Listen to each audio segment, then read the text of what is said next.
Neste momento, Deus, através desta emissora, leva até você mais um programa de fé, com hinos, orações e uma palavra poderosa a seu favor.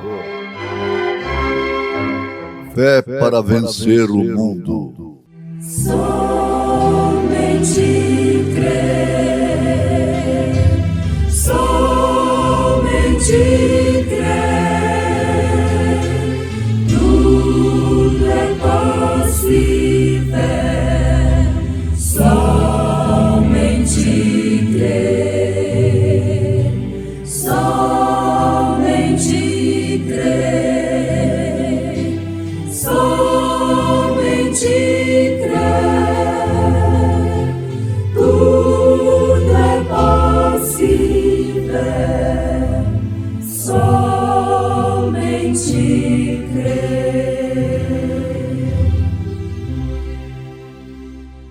Os céus proclamam a glória de Deus, e o firmamento anuncia a obra das suas mãos. Um dia faz declaração a outro dia, e uma noite mostra sabedoria a outra noite.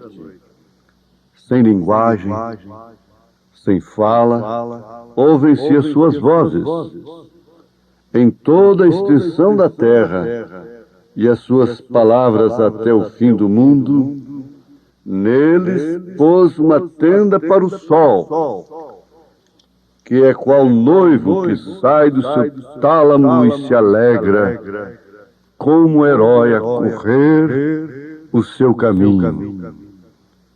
Deus, Criador.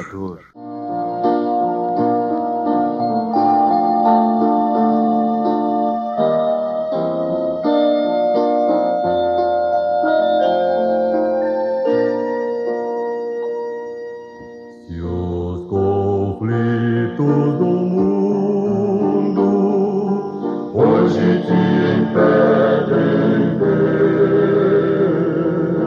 se o saber da ciência quer tua visão cegar, se é tão forte o querer que te impede de enxergar, que uma criança nascer revela o temor de um Deus grandioso no formar e transformar. Glorioso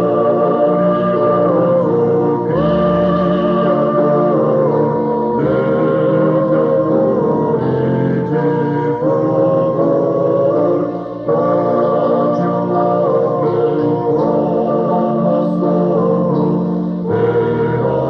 um homem com assombro ver a glória do Senhor.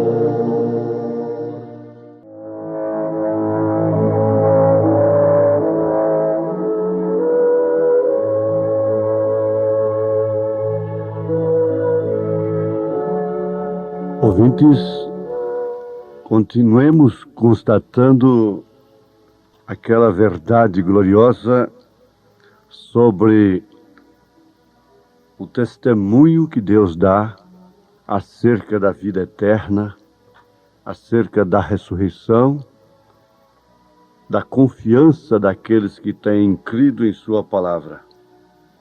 Porque tudo dá um testemunho. Vamos pensar um pouquinho agora no sol. O sol se levanta no leste para mostrar o princípio da vida. Ele vai e se põe no entardecer. De manhã, os pássaros acordam e cantam, e eles ficam felizes. Nós sentimos aquele refrigério. É um novo dia. Ao entardecer, nós estamos cansados quando o sol se põe. E isso dando um testemunho que há uma vida e uma morte. Um dia nasceu, um dia morreu. Quando ele nasceu, ele era uma criança tenra. O seu calor ainda não afligia a terra. Mas logo, logo ele foi crescendo em calor, em luz. E por volta do meio-dia ele já estava na meia-idade. E vai assim até se encobrir novamente. Ele deu vida para todos os seres viventes. Ele deu vida para os vegetais, para os animais, para toda a terra. A árvore viveu, as folhas caíram, Deus preservou nas raízes da árvore, onde esta vida se originou, onde ela começou embaixo nas raízes, mas sem o sol, nada disso poderia operar. Então, o que acontece? Ela surgiu e fez as folhas para a sombra. Por que sombra? É porque há um sol.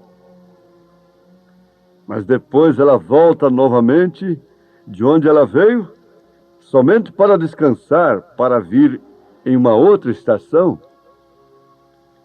Mas em tudo isso está o concurso do sol, que por sua vez nos fala de um nascimento, de um crescimento, de uma morte, de um descanso e também da ressurreição, a qual é a justificação da nossa fé. Aquela vida na florzinha que cai da semente retorna para algum lugar que nós não sabemos onde. Porém, toda a polpa talvez saia da semente e a semente se apodreça na terra. Todavia, há uma vida ali dentro que está escondida para uma ressurreição novamente. O profeta desta era diz que seu pai, que não era crente, fazia essas festinhas em casa de vez em quando. E o que ele fazia? Ele passava a noite no mato. Ele pegava o seu cachorro e saía.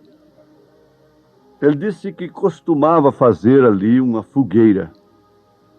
E todos os anos ele conversava com uma florzinha que nascia ali naquele lugar. Ele dizia para ela: onde é que você estava? Aqui teve 15 centímetros, mais ou menos, de gelo nesse lugar. Eu fiz um fogo aqui. E agora você está aqui novamente? Onde é que você estava? Florzinha, rosinha. A sua semente caiu aí, foi? E ela brotou novamente?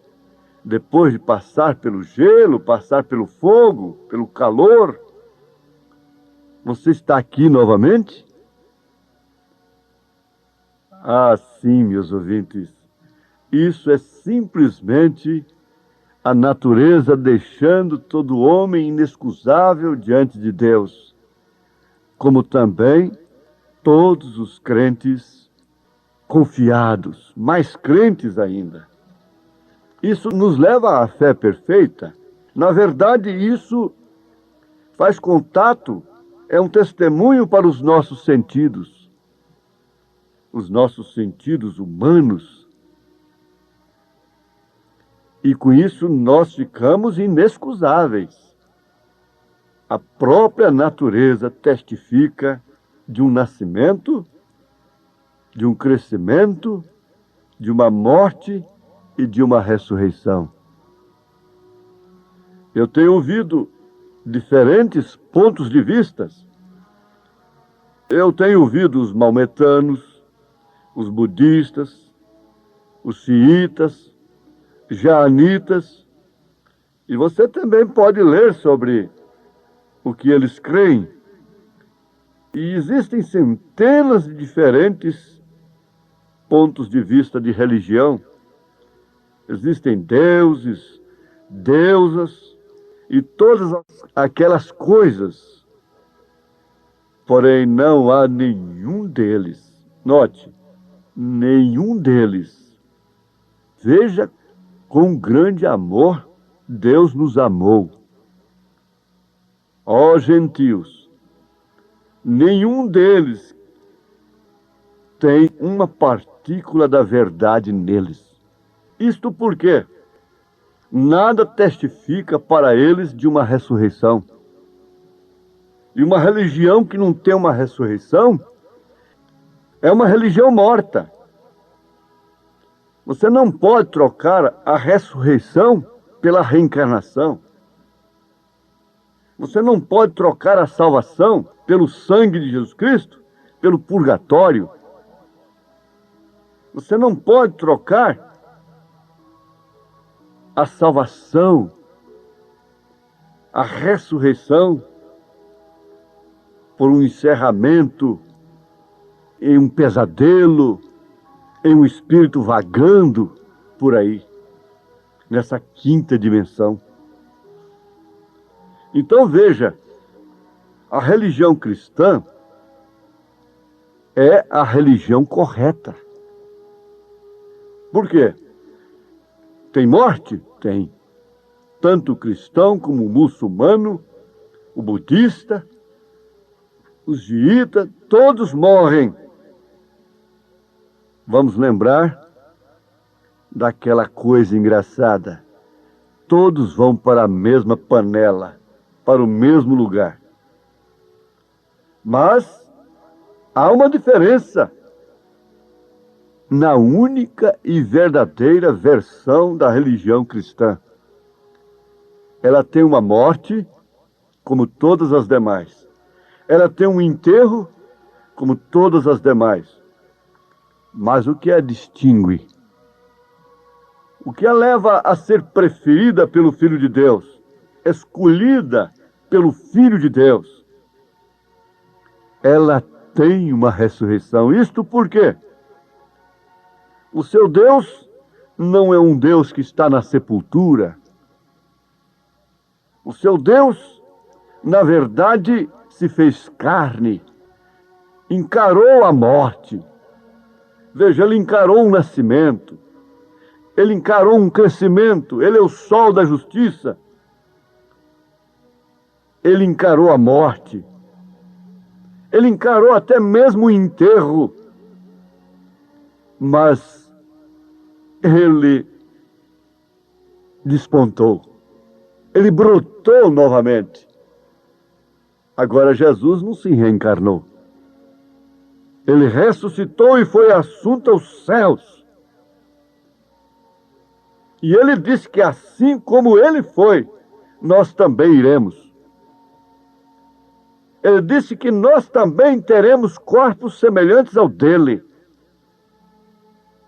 E São Paulo afirma: a ressurreição de Jesus Cristo é a justificação da nossa fé. Há uma tumba aberta em Jerusalém,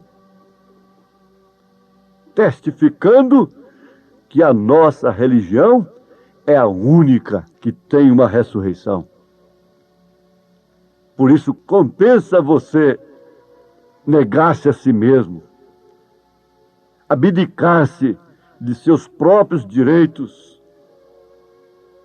entrar pelo caminho estreito, pelo caminho espinhoso, pela porta estreita, porque você tem uma Bíblia aberta, testificando que seus dias não são somente estes aqui, que terminam com cansaço, velhice, gemidos, dores, decepções, enfermidades, necessidades fisiológicas, necessidades biológicas, necessidades sociais, financeiras. Não, não, não. Eis aí a grande fé. Eis aí a única e verdadeira religião, porque ela sustenta uma luz ininterrupta. Essa sim é a glória da Shekinah, que o sumo sacerdote tinha véu adentro lá no santuário. Essa luz nunca apagou. Esse sol brota todos os dias, cresce, faz o seu curso, cumpre sua missão, deita, dorme e levanta no outro dia para esse lado da terra. Essa glória da Shekinah, ela é ininterrupta, porque mesmo durante a noite essa Bíblia está aberta. Lá estão as estrelas, as quais Abraão mandou que ele as contasse se pudesse. Aí está o comportamento das aves noturnas. Aí está o comportamento das próprias matas, até a água. Se você passa uma noite no mato, perto de uma água corrente, você nota que ela muda de som, aquele barulho muda pela madrugada. Ela forma vozes, ela é vida, ela é viva. Então ela é uma glória da Shekinah, essa natureza. Ela é uma Bíblia aberta, o zodíaco é uma Bíblia aberta, ininterrupta, que não apaga, não se apaga. Oh, que grande universo, que testifica do Deus do carroceiro, do Deus da lavadeira, o Deus dessa pobre, humilde viúva, o Deus deste órfão. Eu conheci, eu vivi a orfandade. Quando eu nasci, meu pai já havia morrido, mas eu vi como Deus cuida de uma viúva que lia a Bíblia dia e noite, que orava e que jejuava. E eu vi como o pão nunca faltou em nossa casa. Apesar de viúva pobre, nunca tivemos de mendigar o pão. Por quê? Essa luz brilhou para ela dia e noite. Ela tinha essa testemunha. Ele é o Deus, ela é a Bíblia. De você também, que é rico, que é abastado. Se tão somente puderdes perceber em tempo que o dinheiro só é tudo para quem não tem dinheiro. O pobre que pensa que o dinheiro é tudo, mas depois que ele obtém o dinheiro, ele descobre em tempo que o dinheiro não é tudo, e que rico é aquele que é feliz com o que tem, com o que possui. E quanto mais tem, menos feliz, menos se contenta com o que possui, ao ver seus dias passando, e nada testificando dentro de si de uma vida real, eterna, de ressurreição. Por isso, Jesus Cristo, a Bíblia diz que os pobres seriam ricos na fé. Por quê? Eles sentem mais a presença de Deus. Eles necessitam mais de Deus para comer, para vestir. Eles têm que pedir a Deus um par de sapato. O rico só tem que estalar os dedos, preencher um cheque, um cartão de crédito. Ele não tem que pedir a Deus o pão de cada dia. Ele não tem que agradecer a Deus pela saúde. Ele não tem que orar a Deus para ser curado, porque ele tem os melhores hospitais. Eles têm o socorro imediato do dinheiro, do recurso. Eles não têm que posar na fila para obter uma consultazinha precária. Eles não têm tempo para meditar. Eles têm seus bois, eles têm seus campos, por isso não podem ouvir, acatar o convite para a grande ceia.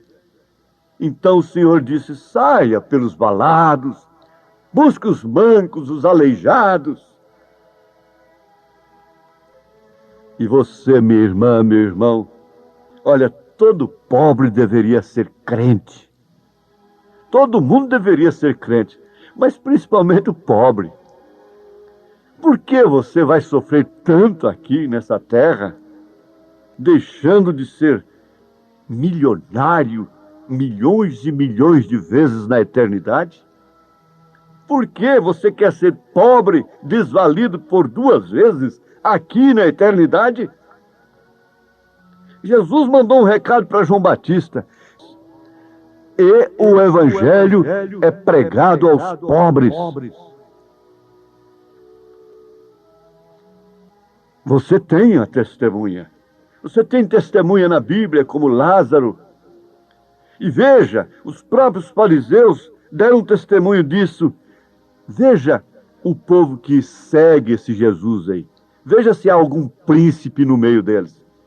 Não sabendo eles que ali estava o príncipe da eternidade.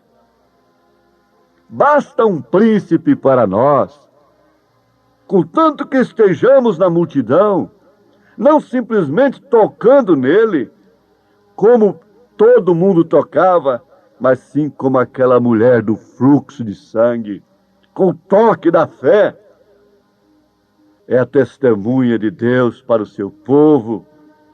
Cada dia o sol nasce, o sol cresce, o sol esquenta, o sol vai se refrescando, e logo o sol se encobre para esse lado da terra, e no outro dia ele está aí novamente.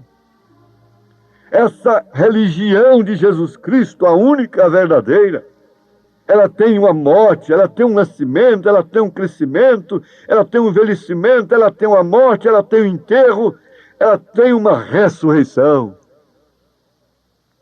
Isso deve fazer você agora olhar para os seus problemas como quem está em cima deles. Você passa por cima e olha para baixo.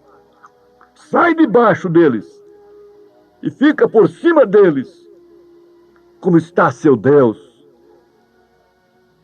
E comece a olhar essa enfermidade de cima para baixo, não de baixo para cima.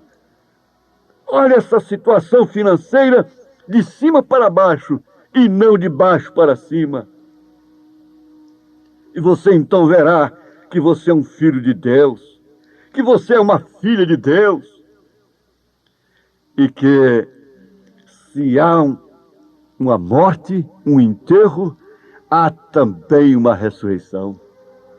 Foi assim que Paulo enfrentou a morte, dizendo: eis aqui vos digo um mistério. Na verdade, nem todos dormiremos, mas todos seremos transformados. No momento, no abrir, fechar de olhos, ante a última trombeta, porque a trombeta soará, e os mortos ressuscitarão incorruptíveis, e nós seremos transformados. Porque convém que isto que é corruptível se revista da incorruptibilidade, e que isto que é mortal se revista da imortalidade. E quando isto que é corruptível se revestir da incorruptibilidade, e isto que é mortal se revestir da imortalidade, então cumprir-se a palavra que está escrita: tragada foi a morte na vitória. Onde está a morte, o teu aguilhão? Onde está o inferno, a tua vitória? Ora, o aguilhão da morte é o pecado, e a força do pecado é a lei. Mas graças a Deus que nos dá a vitória por nosso Senhor Jesus Cristo. Amém.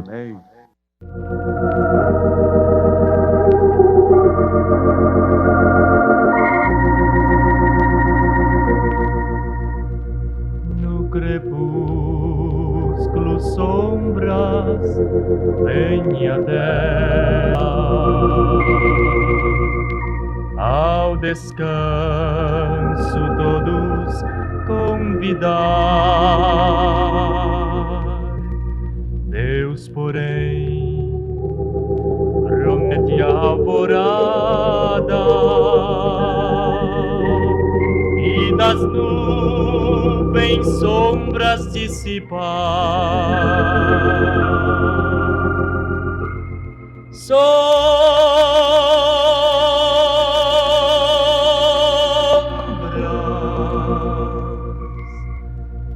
Deus está nas sombras. Firme é seu amor em cuidar de nós.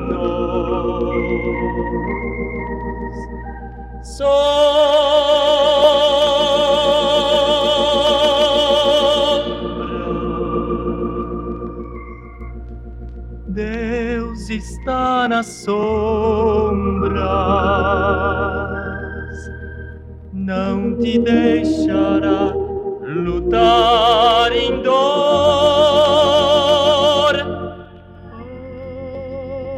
A sós.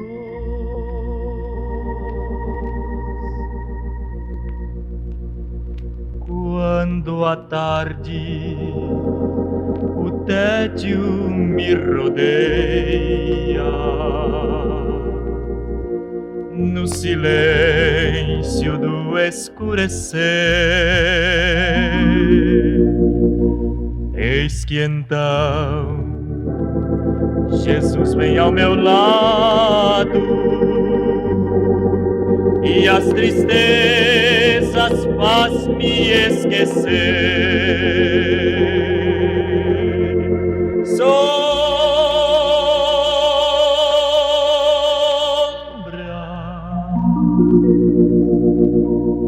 Deus está nas sombras. Firme é seu amor em cuidar de nós.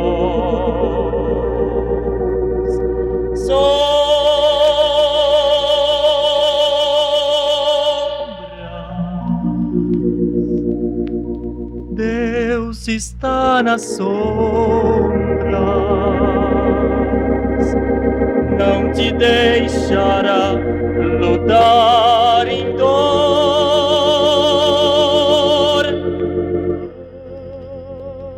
A sós.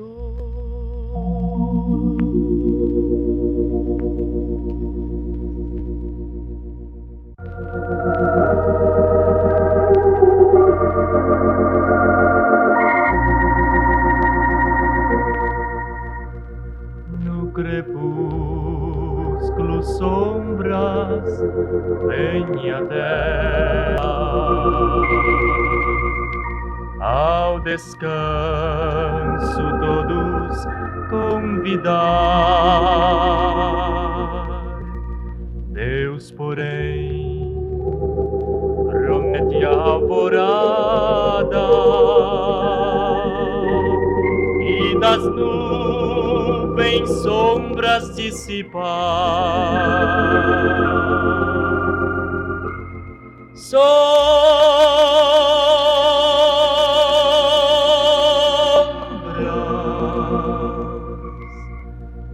Deus está nas sombras. Firme é seu amor em cuidar de nós.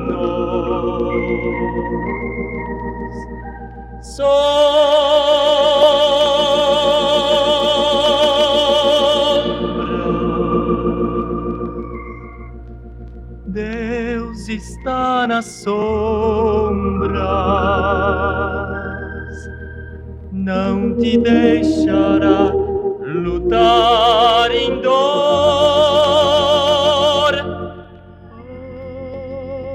A sós.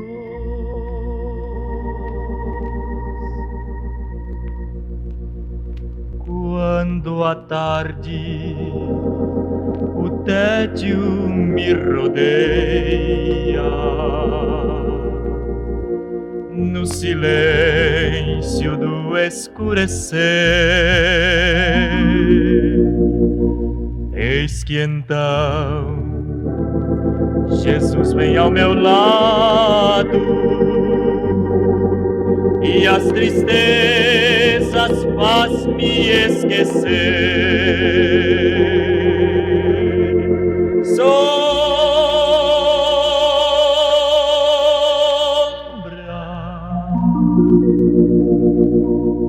Deus está nas sombras, firme é seu amor em cuidar de nós.